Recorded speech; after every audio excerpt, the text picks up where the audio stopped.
All right, we'll call the November 2025 Vigo County Parks and Recreation Board meeting to order. Start with the roll call. Abby Desborough. Here. Jeff Fisher. Here. Eddie Adams. Here. Aaron Gadberry. Joe Newton. Tabby Flynn. Here. Kylie Smith. Call for agenda additions or corrections. I have none. Okay. Approval of October, November claims.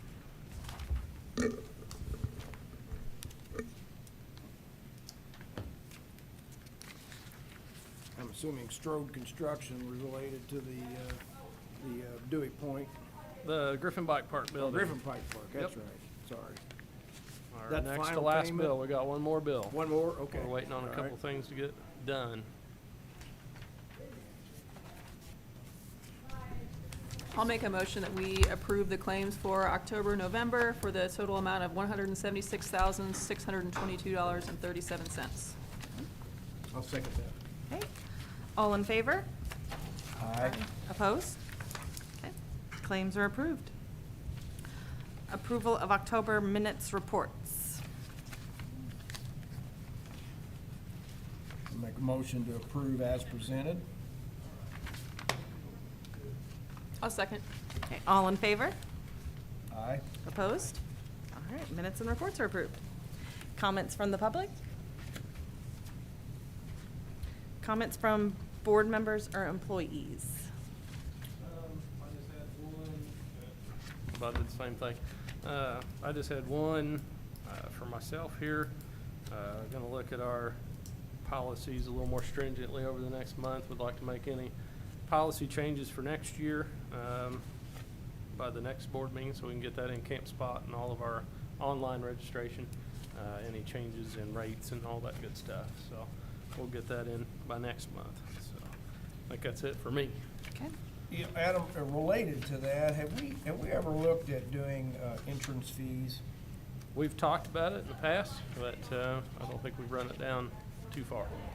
So I definitely. mean, do you think that's something we should consider again?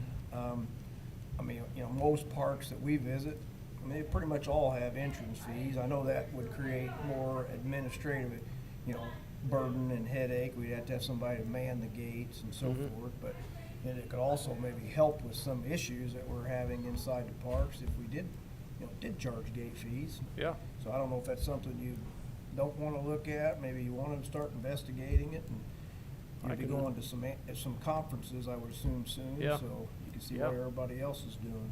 I can research anything you guys want me to research. So Hey, that's just me. Anybody else have any Yeah. thoughts on that? I would just wonder how it works with our gates and the gate house coming in at 1:30. we definitely have to hire more gate staff for sure. For sure. Yeah. That's what I say. I know there would be some burden. Yeah. No, I think on the end of curtailing anything that's been going on in a couple parks, it would help. I think, I know the last time, when did we talk about that? We talked about once briefly, but I don't know if we really pursued it necessarily. When you did the automatic gates a couple years ago? Yeah, we may have started to look at it when we put in automatic gates as more of an option. I can start running down some numbers in other parks and start getting some feedback and things of that nature. And Do Boggs and Sullivan have people year-round that live there, like the full-timers? some of their park staff do live there. Rockville, I know, I think their superintendent lives on site. What about the campers, the full-time campers? Are they there? Like, I know Sullivan's got full-timers in the summertime, but, and Boggs do also, but I don't know if they're there in the wintertime, the people? Don't think so. I think they winterize and shut down. They shut it down. I can't tell you that for sure. That'd be something I'd have to look into as Well, well. that's a good point, Eddie. So, I mean, is that something we do, between the camping season? Do we shut it down in the winter? I mean, that's a good point. So. Yeah. I think a lot of parks that run gates and gate fees, they just leave the gates open when there's nobody there to staff the gate in the wintertime or, Yeah. down season. Even like state parks, like Mhm. Creek, like during the winter when they go. Yeah, if I want to go sledding at Shakamak, it's usually open with no fee. You just drive through there anytime, can't you, Yeah, at the parks? yeah. I mean, if we went that route, I I can't foresee the day that we do it year-round. Right.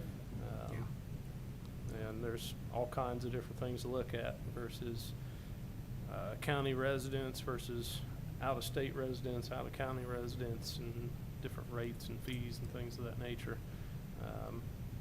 I can look into it for sure. I think off the top of my head, and I know Jeff and I have talked about it a little bit, if that's something we're gonna consider, I think we gather information over the next several months, not anything to try and incorporate by January in any stretch of the imagination. I think that would be more, make some kind of decision before budget time, so that when we submit our budget in June, we know what we're gearing up for the next calendar year. Maybe it's nothing, maybe it's a fee, maybe it's not, just, it would be much easier to institute any change of that magnitude with time to really think about it and get ready for it. The only thing else I would say about the full-timers, I'm not advocating full-timer, you know, because that seems to be very difficult to monitor, and, you know, you'd have to establish a whole new set of rules and overseeing of all that. I think, and our parks are not, our campgrounds are not large enough, I would say. Yeah, and I wouldn't advocate at all for longer stays for campers. I think what Jeff's alluding to is the gate fee for entry, whether it's a day pass or whether it's, you know, by a yearly pass, more of that in and out traffic, not necessarily the length of stay. And we'd probably only be looking at, I don't know what, Fowler, Prairie Creek, and Hawthorne, but I don't know, I mean, would we do Prairie Creek? Does that have enough traffic? Or? Yeah, Okay. I think whatever policy you make for a main park, you'd have to make for all. For all, okay. Unless you label it as a satellite park, you know, we're not gonna put a gatehouse at George and I Smith or something. Right. But, not Rural Park, anything like that, but, I don't know, if you draw the line at, anywhere with overnight stays or anywhere with traffic over a certain amount, that's probably part of the legwork that I need to do, if that's something we're gonna pursue. Well, just thinking through, like, are we seeing the incidents from people that are already, like, paid campers? Because then as a gate fee, gonna deter them, or is it just we need to raise the camping rate to try and, I don't know, just, Mhm. is it I think it's a visiting? mixture of, Okay. I think people are coming in and using parks that some have caused issues that are not camping. I think some people are camping that's kind of our peak season for issues, but you got a lot of people there. So I think it's a little bit of both. We'd have to put a gatehouse in. Would that apply to Griffin too? Never thought about it yet. That's probably another part of legwork too. Because that could go into maintenance for trails and upkeep. Well, that's another part of a conversation is everybody's very nervous about what's gonna happen with funding, with if they fix this bill or if they don't, and what do property taxes look like, and all kinds of different things that, you know, we're pretty maxed out with what we ask for, and this would be an alternate stream of revenue for sure. Yeah, we could Outside of all- having to pay gate staff and You know, structural. we could offer a pretty attractive thing for a county resident, you know, and if you're not a county resident, then hey, then there's another fee. I mean, you know, but I would like to see what other park systems are doing with that, Yeah. so. Well, I can definitely start putting together information for the next board meeting and have that as an ongoing discussion. I really think, if it's something, you know, if I put together what I think could be plausible and it's something we feel like we pursue any farther, you know, at that point, I feel like we need to do some kind of a public outreach or something, you know, another good reason not to try to institute anything in 2026, give the public a year to get ready for it. You know, if we were to, not saying we are, just if we were to institute anything like that, give plenty of time and input and things of that nature. I have a question then on the non-reverting, the balance that we have, the 557, 596. Is that, how much of that is obligated for next year? Or do we have anything? So that's current through most of all of our camping season. If we don't make $1, We asked for, well, I can't remember what next year's budget non-reverting looked like. I know we've allocated probably a couple $100,000 out of our non-reverting now for next year if we don't make $1 next year, which we just kind of operate as if COVID-2 comes and you gotta shut down your campgrounds, Yeah. worst case scenario. But realistically, I don't see us making too much less than 250 to 300,000 a year right now, the way we're going. Yeah. So, That's nice to have. and we've done, we did a lot of infrastructure projects in the last 5 or 6 years. Our non-reverting funds for next year, some additional improvements outside of good infrastructure projects. And we didn't ask for, all of our non-reverting money. We want to keep that cash balance back. Right now we pay a salary out of that we want to make sure we pay for a minimum of a year to 2 years, just in case COVID-2 comes or Sure. all of our campgrounds get shut down. We want to be able to pay that for a couple of years in the future. Yeah, yeah. So, I like the thought process of that, so that's good. Keep that buffer.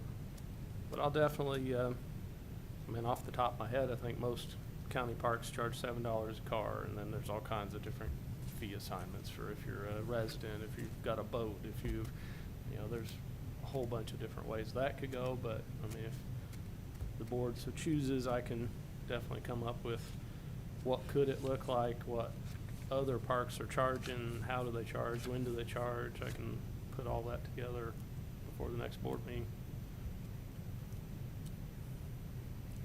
Of course, I'd like to do that, but like I said, if anybody else is opposed to it, I'm okay with that too, so. I don't think it wouldn't hurt to look into it. Yeah, and keeping to kind of the timeline, that it's not something we're gonna vote on in the next month or so. It's No. something that, just to do our due diligence and research and see what others are doing. Yeah, Perfect. okay. Yeah, and you might see if they, if they earmark those gate fees for a certain purpose, can we bill it as, hey, we're improving our, our experience at the park, and, so forth. I will see a lot of people in February, end of February, and then, I talked to the superintendent at Davies Martin County Parks.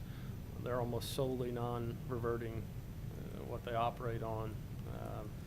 So I know a lot of their gate fees, camping and everything go just back to operational cost. So, but some of these other parks may be different as well.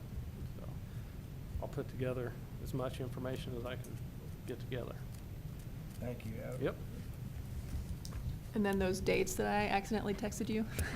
Oh, The yeah. 4-H educators want to do a wetlands program at Wabashiki, and they were wondering if they could do that April 18th, probably from 9 to 2. It's a Saturday, and then they'd be open to other organizations coming and having stations for the kids. But they did this program last summer, and I think they had like 160 participants of youth.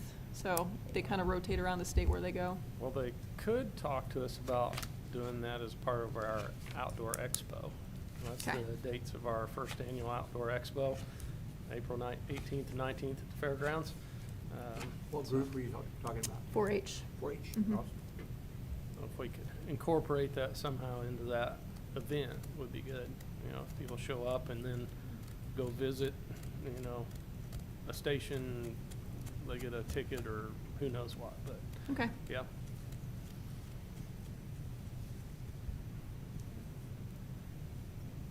Moving on to the capital improvement plan. All right, I got a few things.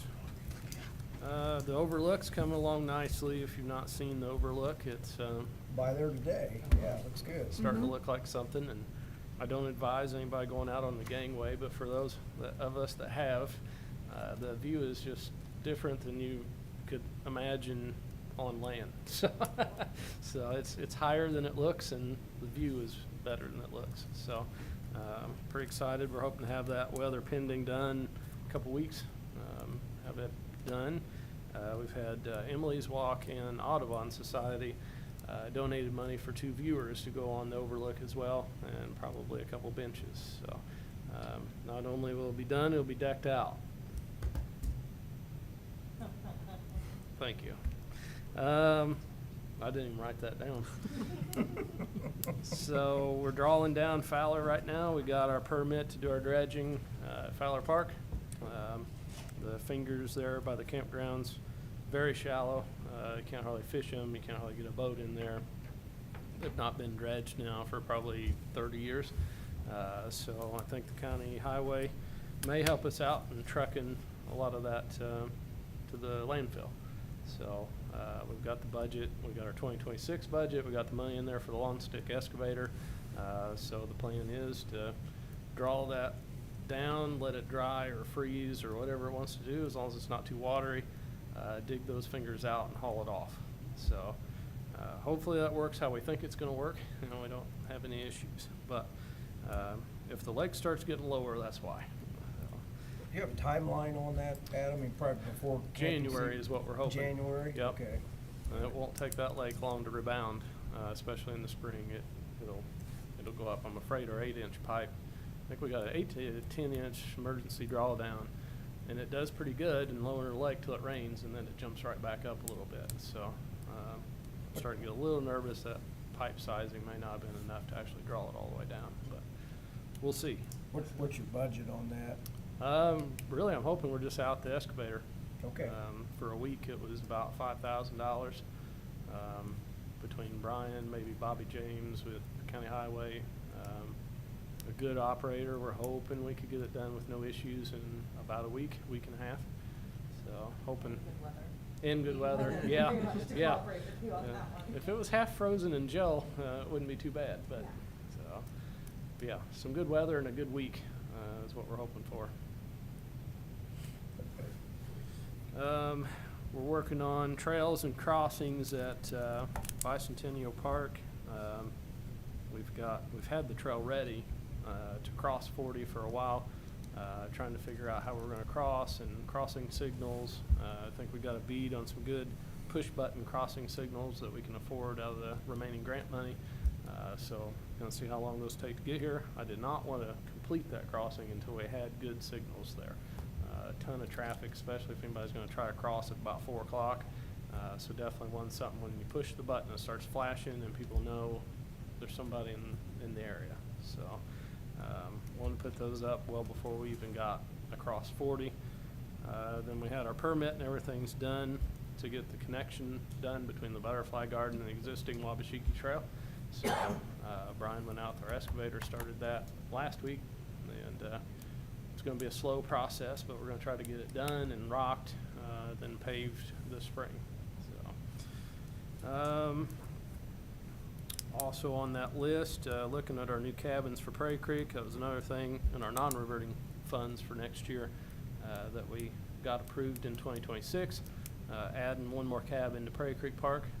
So we're trying to get prices lined out on those, which style that we want. I think we're going to go with a little bit smaller, more rustic style. The one that they have has a nice 110 fireplace and a nice fridge, and that's nice, but thinking a little more rustic, still air conditioning and 110 power, but just a little less on the amenities on that one. But hopefully we'll have something to vote on next month so we can get it here before camping season. So, Where would you put that apart? Um, By the other one, or? yeah, up towards the campground from where the other one is. Okay. So when we put power in and we put the water in, the vision there was for another 1 or even 2 if it was really successful, kind of have a cabin peninsula there. So somewhere in that peninsula yet to be located, but probably on the water side. So and then the last thing on my list, we're still hoping to crack seal. Worst case scenario, I'll have to encumber the money if they're going to shut down before we can get to it. We're supposed to have them come in and crack seal all the parks. We've got the money that was allocated in edit to do that. I've been waiting on him to get back with me and see when they have availability. Worst case scenario, they'll have to do it in the spring and we'll encumber the money to next year. But it's still on the list. It's just a matter of getting scheduled. So What kind of temperature do you have to do that? I would assume it'd have to be an Above- ambient of above 45 Okay. probably, but I don't know on crack sealing for sure. I'd have to ask. I'm just curious. I know what it is for micro. It's got to be upper 40s, 50s ambient temperature for they'll do that, and they shut Mhm. down a lot like paving, so. But crack sealing may be a little different. They may be able to do that colder weather. If there's no other questions, that's all I have for capital improvements for now. Move on to old business. Old business, only thing we got is Griffin Bike Park is a standing item on old business, but getting ready to pay off the building, hopefully here in the next week or so, pending all the things that are done. One or two little items like a lens for the light, and something to do the blue grill post. It's nice. It only took me 60 years to get a corner office out of it. I can see who's coming and going now. It's really kind of neat. Only other thing to talk about in the bike park, and I think this will come as a package with our rates and our policies, is assigning a rate to rent the space there at the new building. So Rich and I have talked, we're kind of zeroing in on a couple $100 for a day. I think that's a very fair rate for where that is and what's available, the space. You know, our log barn, we charge $200. It doesn't quite have the full kitchen that the barn has, but it also has an entire bike park at their fingertips. It's kind of a very centralized birthday party central there. So I think it'd be very popular at $200 and make it worth our while to be able to reserve that for people. So give that some thought. I'll have a new rate sheet for next month, but any thoughts on that? Do we hire somebody to clean that then after, or does that cover up? We're hoping not. We're still working on, we get our part-timer back in April, I think it is.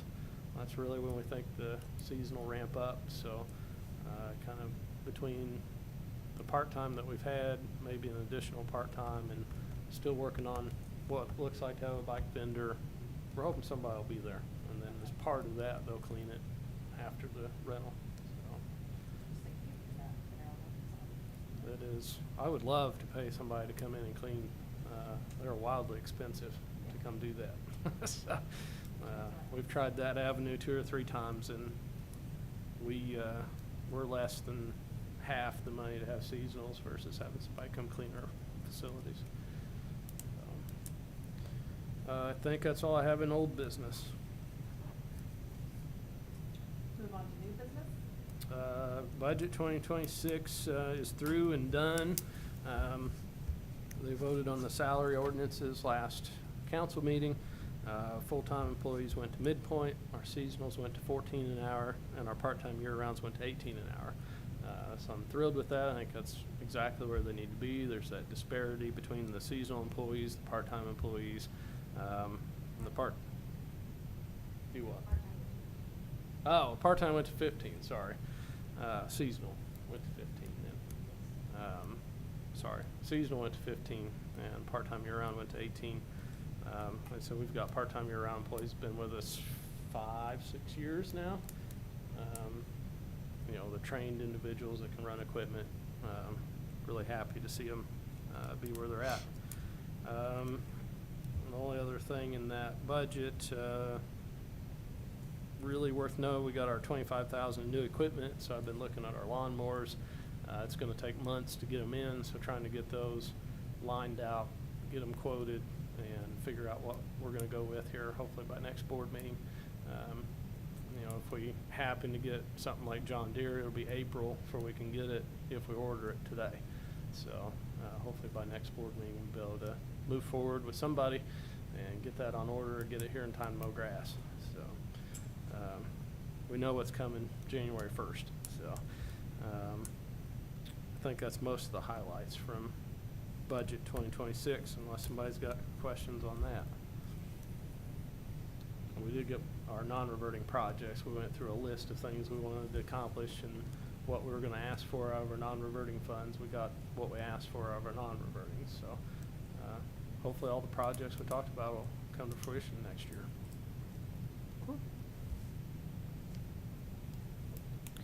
Next thing on the agenda is the farmland bid opening. So we have one sealed bid. Yep. I That was, should open it? Yep. Okay. Those were due at noon today. Okay.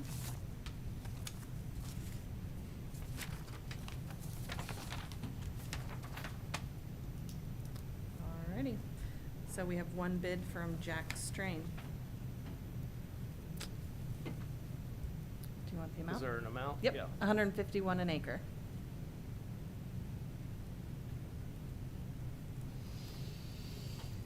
Thin. What's our, options? It's not very Um, high. No, What was last year, or this year, I guess? I'd have to go back and look. I couldn't even tell you. And I apologize, Adam, what kind of acreage are we talking about, and where is it? 18 acres.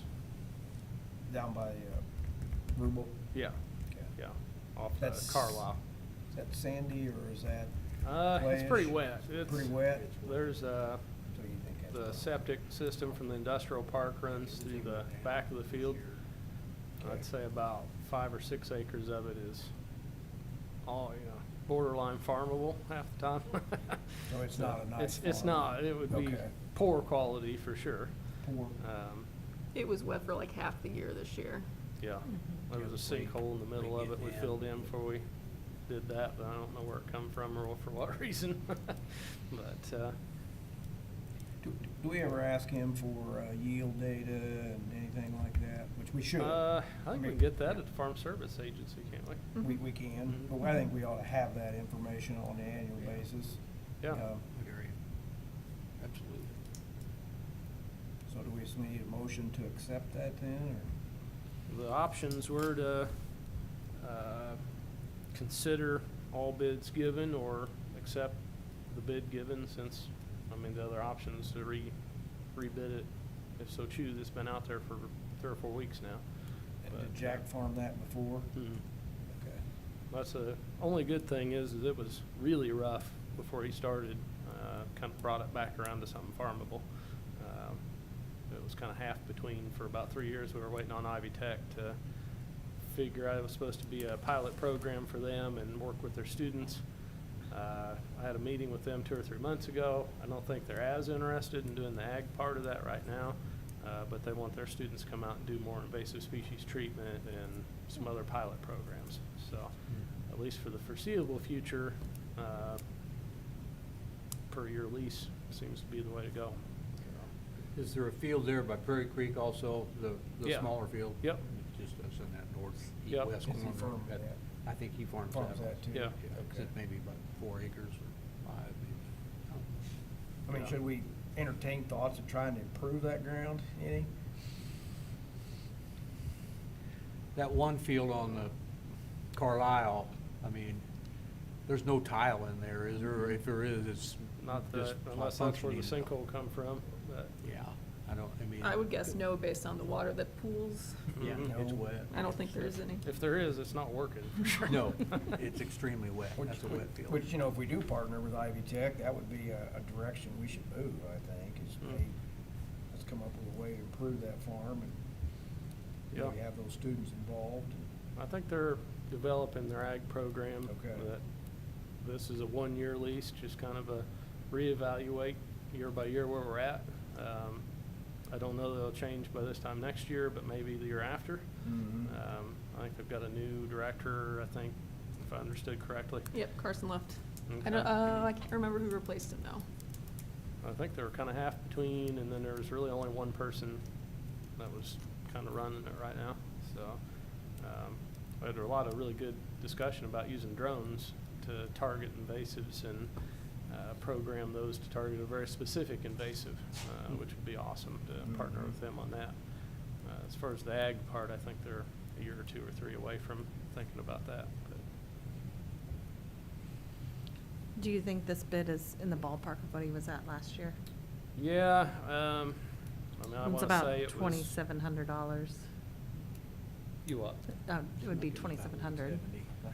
Let me see if I can find that email real We're gonna just fast. name that number by him last year. He's on that list. It'd just be hard to come back if he went a I lot think lower. more. Yeah. And it's not a good Or a time lot to be higher. asking for increased rents, for sure. No. No. Based on the, like, brief description here, that think it's, I wanna say it was about 165 off the top of my head last year an acre, but 65, yeah. I was thinking 170, but I think I'll make a motion, we accept it. 151 from Jack Strain, Okay. because it is an annual Mhm. option. Okay. I know he did I'll say he had to second that. replant, if that makes any He difference, did. but. Yeah. Yeah. Mhm. Like half the field. Okay, so we have a motion and a second. All in favor? Aye. Opposed? All right, bid accepted. All right, thank you. And for future years, we'll get yield data before any renewal or, this specific field, we'll put it out every year for bid, and we can get some yield data and find out kind of better where we stand on that, but.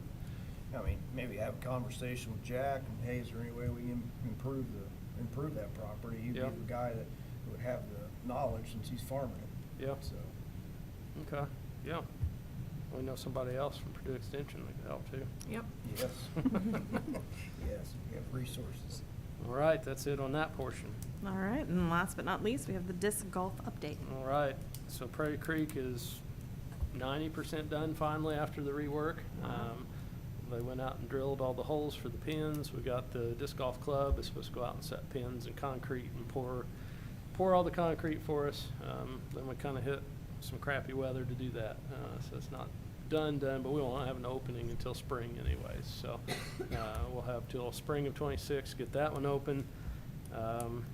Then Fowler, we've got John Hauk is coming back to finish, hopefully, the layout and design of that course. He's going to be here the week of December 8th. So our crew went out ahead and started clearing corridor where we think he's going to go, which is really just essentially mowing a lot of honeysuckle. So nothing else. We're doing timber stand improvement, but at least we've already built one course. I kind of halfway knew what to look for. John had already been on site, kind of had an idea where things were going to go.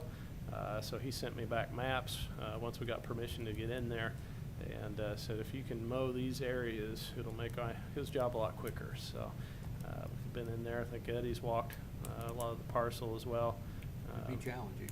Yeah, one side of it's a little easier than the other side, but a whole lot of large honeysuckle and autumn olive and a lot of vines. But I think the crew's got a lot of that mown. We need to have that course done by about August next year. So really wanted all the corridor flagged. We wanted holes exactly where they're going to be, so we could start actual construction this spring when weather allowed. Hit it hard in between June and July, have it ready by August. So, and a lot of that's going to be T-pads, pouring concrete, trying to get the concrete back there, and it's going to be really neat. It's going to be a top course in the U.S., but we're going Is to have that to work for deadline, it. excuse me, I'm sorry. Go ahead. Is that deadline based on a grant? Yeah, our IDDC grant. Yep, we got 50,000 from IDDC, 50,000 a match. So Thank you. Would those be the holes flagged with little pink flags? probably. There's one of them that's about all the way filled with walnuts that we happened to notice when we were out there Sunday. Oh, okay. Yeah. They drilled those and then put flags around them and hoping that they're not holes for much longer. So, but I think that's it for my update.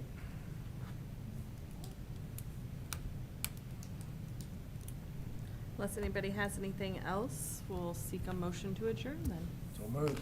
All righty. Thank you, guys. Appreciate it. Thank you, Adam.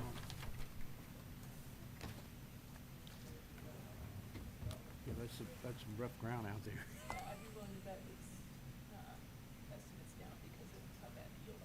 Oh, yes. You know Jack. I do know Jack, and his son Mike farms most of it, I think. Okay. Fine. That kind of conversation. I agree. Yeah. Yeah, he